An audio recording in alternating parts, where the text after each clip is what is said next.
Fashion Nova, the e-commerce fast fashion powerhouse with reported revenues over $500 million. In this video, this no-cut teardown, we're going to be looking at 3 things that they're doing really well with their digital marketing and 3 things where there's opportunity for improvement. Now, first thing that they're doing really well is Instagram. This is a business that was built so heavily on Instagram and influencer digital marketing. And if we check out their Instagram page, we will see the fruits of that labor. They have 20.4 million followers, and that's a pretty good number for an e-commerce brand. Now, this hasn't happened accidentally, by the way. They are very big on engaging their audience and getting people to post user-generated content about Fashion Nova. And they incentivize them by getting people to tag them in order to be featured on their page. Now, obviously, you want to get featured on their page because they have a huge following. So this creates a dynamic where people are influencers for Fashion Nova, even though they might not have a formal influencer relationship. We notice also that they encourage use of the Nova Babe hashtag, and we can see over 1.6 million posts on that hashtag. Another thing which is key to their growth on Instagram is the volume of their uploads. Now, think about who you know who posts the most on Instagram. How many posts do they run a day? Maybe 1, maybe twice, maybe they're really going heavy and they post 3 times a day. Well, Fashion Nova average posts over 30 per day. We can see the number of uploads they've put out each month over the last 12 months. We can see, yes, they've got peaks and troughs. The peaks are over 1,000 posts a month. The troughs, not too shabby, 781 posts per month. So this is ridiculous. The volume is absolutely massive. So think about the resource that is being allocated to run this Instagram account, and you realize what a strategic importance this Instagram page is to Fashion Nova. Okay, another thing that they are doing really well is that they are segmenting their email list. Not particularly sexy strategy this, but very important nonetheless. So when you go onto the site for the first time on desktop, you get this pop-up, which asks you 10% off, which isn't massively generous. It seems to be pretty standard across the Fashion Nova kind of marketing mix, but they're asking you to segment, they're asking you to choose your interest.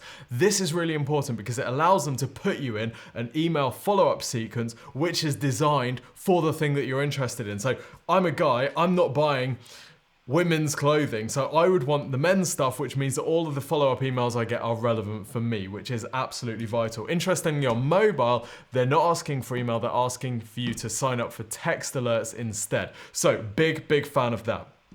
The third thing that they're doing really well is basically just their entire Shopify Plus implementation. It is a really well thought through site. And there's lots of things which Shopify Plus has allowed them to do. So for those who don't know, Shopify Plus is the enterprise platform. So for example, they've got this multi-brand site where they've got all of these different Fashion Nova brands all linked quite seamlessly together. They have a really cool process.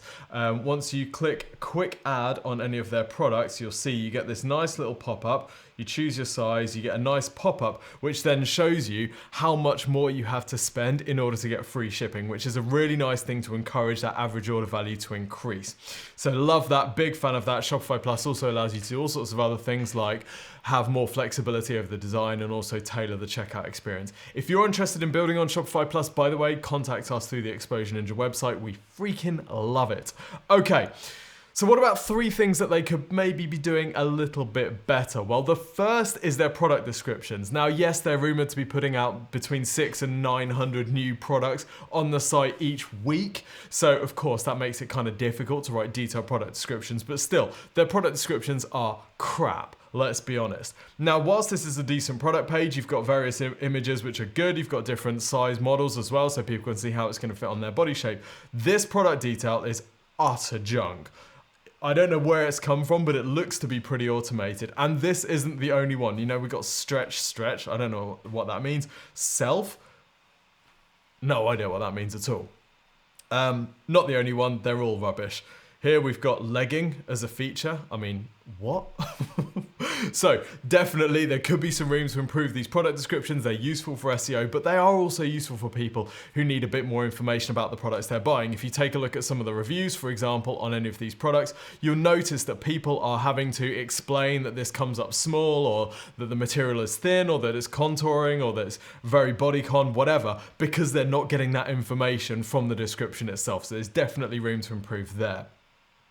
The next thing that they could improve is the optimization behind the scenes of their product category pages. For example, this pink dresses page is number 3 in the US, ranking number 3 in the US on Google for pink dress. So this is a really important phrase. Now, getting from position 3 to position 1, a big part of that is going to be showing Google that your site is more relevant, i.e. getting clicks when people search for that and they see your site and getting lots of people to click on your site. That's going to show Google that you're more relevant. That's going to help with your ranking as well as getting you more traffic, obviously. But the page title and meta description here, they could be definitely better. For example, the page title just says, "Discover pink dresses, Fashion Nova." How enticing is that? Not really. They're pretty low price, they've got some fast delivery, and they're a huge kind of influencer-led brand. They could come up with something much more enticing for that page title. It's a similar story for the meta description. If we just have a quick search for that, we will see that it's actually, it's not selling buying it from Fashion Nova. It's actually just selling the concept of pink dresses. So pink isn't just for Valentine's Day anymore. You can rock, blush, hot, or bubblegum pink all year round, and at Fashion Nova your look starts at under $40. Now your meta description is basically ad copy to encourage people to come and click on your page. So I don't need to be sold on when I can buy a pink dress because I've just Googled pink dress. I've sold myself on that idea. What I need to be sold on is why I should buy it from Fashion Nova.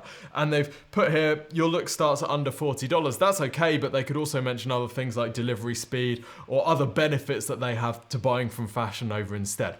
So that's the second thing that they can improve. The third thing that they can improve is their Google Ads. Now it looks to me like they've tested Google Ads at various points in the past, but with very, very limited success. So if we look at the last, since 2016, we see that they were spending a decent amount of money at the start of the year on Google Ads, and then it's dropped off and they haven't really gone back to it. In the UK, which is where I'm filming this from, there is almost no spend on Fashion Nova at all on Google Ads. There are no ads running at all. Now, that's okay. If they've tested it and they found that it really doesn't work and they can't make it work at that price point, then that's okay. But loads of their competitors in a very similar space are running Google Ads and are being very aggressive with it. So I can't help feeling that there must be meat on that bone that they're not tapping into. Not least because when you Google Fashion Nova, what you end up getting is a whole bunch of competitors bidding on their brand name. You've even got Google shopping ads from competitors trying to lure you over. So what this means is that it's pushing the Fashion Nova website itself actually towards the bottom of the fold on desktop and below the fold on mobile. This is a big issue. They should be defending their brand name. They do not want to be losing customers to other brands. So there you have it. 3 things that they're doing well. They've got Instagram absolutely nailed down, eating out of the palm of their hand. They've got segmented lead capture. Really smart idea, absolutely love it. And they've got fantastic Shopify Plus implementation. The website is phenomenal. 3 opportunities: product descriptions at the moment, utter garbage. Secondly, optimizing these category pages to help them push ranking even further, loads of opportunity there. And then thirdly, tapping into Google Ads and Google Shopping, loads of opportunity. If you want some help with your digital marketing, request a free website and digital marketing review from Exposure Ninja. We will record you a video just like this one, showing you the room for improvement with your website and your digital marketing, and also the things that you're doing really well. It's totally free of charge. So go to exposureninja.com, click the big button to request your free website and marketing review, and we'll record a video and send it to you by email, usually within 2 to 3 working days. Don't forget also to subscribe to our YouTube channel. Until next time, see you soon.